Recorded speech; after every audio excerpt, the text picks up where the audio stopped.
સુરતમાં પોલીસ પર કોંગ્રેસ બાદ આમ આદમી પાર્ટીનો મોટો આક્ષેપ. આપના ધારાસભ્ય ગોપાલ ઇટાલિયાએ પોલીસ પર કર્યા આકરા પ્રહાર.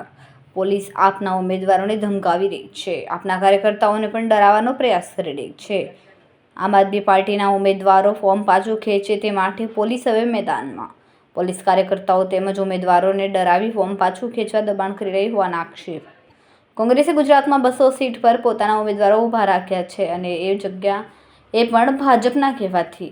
આ ઉમેદવાર જીતવાના તો નથી પણ મત તોડે તે હેતુથી ભાજપે ઊભા રખાવ્યા છે. હવે અમારા ઉમેદવારોને પૈસાનો લોકોને આપવામાં આવે છે, તેઓ પૈસાને ઉપર નથી માનતા, તો તેમને પોલીસ દ્વારા ધાકધમકી દબાણ આપવામાં આવે છે.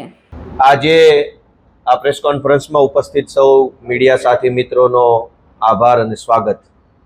ગઈકાલે સ્થાનિક સ્વરાજ્યની ચૂંટણીમાં ઉમેદવારી કરવાનો છેલ્લો દિવસ હતો અને મને કહેતા ખૂબ ખુશી થાય છે કે આમ આદમી પાર્ટી દ્વારા ગુજરાતના ઇતિહાસમાં પહેલી વખત બિન ભાજપી બિન કોંગ્રેસી પાર્ટી દ્વારા અંદાજે 6000 જેટલા ઉમેદવારો ઊભા કરવામાં આવ્યા છે.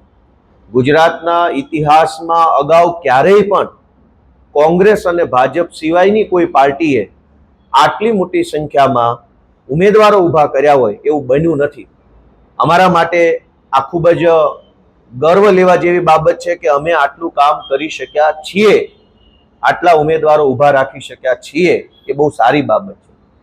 પણ અમે ઉમેદવારો ઊભા રાખ્યા એ બાબતથી ભાજપને બિલકુલ ગમ્યું નથી. પહેલા તો ભાજપે એ કોશિશ કરી કે અમારામાંથી કોઈ ઉમેદવાર ચૂંટણી લડવા તૈયાર થયો હોય તો એ ફોર્મ જ ના ભરે. એના માટે અનેક અમારા દાવેદારો ઉપર, એમના પરિવારો ઉપર પોલીસે દમન કર્યું, ખોટી એફઆઈઆરો કરી, ધાકધમકી કરી, દાબ દબાણ કર્યું. અનેક એવા વ્યક્તિઓને અમારી પાર્ટીમાંથી ઉમેદવાર બનતા રોક્યા ધાકધમકી કરીને. તેમ છતાં પણ જે મજબૂત મક્કમ મનોબળના માણસોએ અમારી આમ આદમી પાર્ટીમાંથી ઉમેદવારી કરી એને ગઈકાલ બપોર પછીથી જ ભાજપ અને પોલીસ બે સક્રિય થઈ ગયા.